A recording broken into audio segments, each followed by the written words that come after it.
Question number 224 Shri Gaurav Gogoi जी। आदरणीय अध्यक्ष महोदय, क्वेश्चन नंबर 224। माननीय मंत्री जी। माननीय सदस्य। धन्यवाद अध्यक्ष महोदय।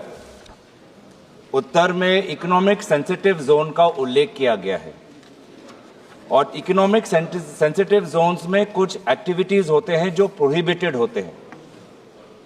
असम में एक इकोनॉमिक सेंसिटिव जोन है होलोंगापार गिबॉन सैंक्चुरी। होलोंगापार गिबॉन सैंक्चुरी, इसका जब ड्राफ्ट नोटिफिकेशन 2018 में निकलता है कि कौन से वो एक्टिविटीज प्रोहिबिटेड है, तो उसमें तेल और गैस का विवरण होता है। Setting of industries including new oil and gas exploration causing pollution, उनके ड्राफ्ट नोटिफिकेशन उनके एनेक्स्चर में आता है। यह है 2018 में। लेकिन 2019 में जब दोबारा फाइनल नोटिफिकेशन आता है कि इकोनॉमिक सेंसिटिव जोन होलोंगापार गिबन में कौन से वो प्रोहिबिटेड एक्टिविटीज है, तो तेल और गैस गायब हो जाता है। उसमें सिर्फ setting of industries causing pollution आ जाता है। ऑयल एंड गैस एक्सप्लोरेशन जो पहले एक्सप्लिसिटली मेंशन था, अब उसको हटाया जाता है। आप समझ सकते हो, अब उस होलोंगापार गिबन सैंक्चुरी में एक बड़ा तेल कंपनी वहां पर एक्सप्लोरेशन करना चाहता है।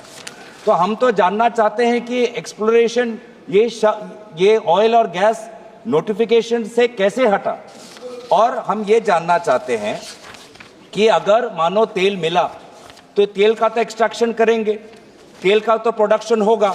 सेंट्रल पोल्यूशन कंट्रोल बोर्ड साफ साफ कहता है कि रेड कैटेगरी लिस्ट है on offshore extraction of oil and gas, red category list में आता है, जो इकोनॉमिक सेंसिटिव जोन में नहीं अलाउड है। तो मैं यही जानना चाहता हूं कि national board of wild life ने जब ऑयल प्रोडक्शन हो ही नहीं सकता, तो एक इकोनॉमिक सेंसिटिव जोन में वो ऑयल एक्सप्लोरेशन क्यों अलाउ कर रहे हैं? Thank you sir. माननीय सदस्य जी का जो सवाल है सर, जो मूल प्रश्न है वो फॉरेस्ट कवर आसाम में डिक्लाइन हुआ है, क्या हो रहा है, उसको लेकर है। अब आप माननीय सदस्य एक स्पेसिफिक इकोनॉमिक जोन की बात कर रहे हैं, इको सेंसिटिव जोन की बात कर रहे हैं, सो उसके बारे में डिटेल लेकर मैं बता दूंगा सर। लेकिन जहाँ तक डेवलपमेंट का सवाल है सर, हमारे देश के लिए खास करके नॉर्थ ईस्ट रीजन बहुत ही खास महत्व रखता है सर। वहाँ का डेवलपमेंट हम लोगों के लिए एक प्रायोरिटी है। मैं माननीय हाउस को बताना चाहता हूँ सर कि पिछले 11 साल सर जो हमारे नॉर्थ ईस्ट का डेवलपमेंट इंडेक्स है वो 8% हो गया है, और वो अपने नेशनल एवरेज इंडेक्स से बहुत ज़्यादा है sir. The development priorities for a country is also very important. और जो कुछ भी डेवलपमेंट के नाम पे, चाहे अपने इको सेंसिटिव जोन हो, फॉरेस्ट एरियाज हो सर, उसका एक नियम कानून, एक प्रोसीजर है सर। इसमें जो हम लोग का वन संरक्षण संविधान अधिनियम 1980 है सर, उसमें स्पेसिफिक गाइडलाइंस प्रोवाइडेड है कि कोई भी डेवलपमेंट एक्टिविटी किस ढंग से की जाएगी, उसके क्या रूल्स फॉलो किए जाएंगे। अगर उससे हमारे फॉरेस्ट को या एनवायरनमेंट को कोई नुकसान होता है तो उसको मिटिगेशन के लिए क्या क्या प्रोसेस हम लोग करेंगे सर। Thank you sir. माननीय सदस्य। इस सदन में आज हम कैबिनेट मिनिस्टर भूपेंद्र यादव को मिस कर रहे हैं। अगर वो उपस्थित होते तो आज हमारे प्रश्नों का उत्तर मिलता। उनके पिता, अगर आज ये जब ये सवाल है, उनके पिताजी एक्सपायर हो गए, आज ये जब सवाल है तो उनको उपस्थिति होनी चाहिए। एक मिनट, एमओएस दे सकते हैं, पर आज वो उपस्थित क्यों नहीं है सर? एक मिनट, उनके वो उत्तर दे सकते हैं, पर एक वेणुगोपाल जी, एक मिनट, गौरव जी एक मिनट। उनके पिताजी एक्सपायर हो गए हैं, उनकी सूचना मुझे सदन में दे दी है, इसलिए राज्य मंत्री जवाब दे रहे हैं। अध्यक्ष महोदय, हमारी संवेदना उनके साथ है और उनके परिवार के साथ है। मेरा दूसरा सवाल है सर कि Assam's forest cover has reduced by 86 square kilometres between 21 and 23। ये India state of forest report का है।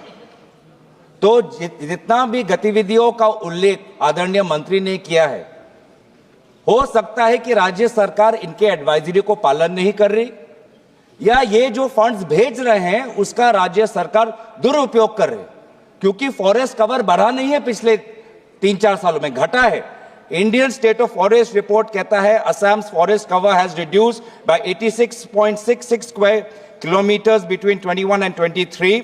Altogether, as per Assam Science and Technology Environment Council, Assam has lost 83.92 square kilometers of forest and tree cover over 2 years. और सबसे ज्यादा कहां हो रहा है?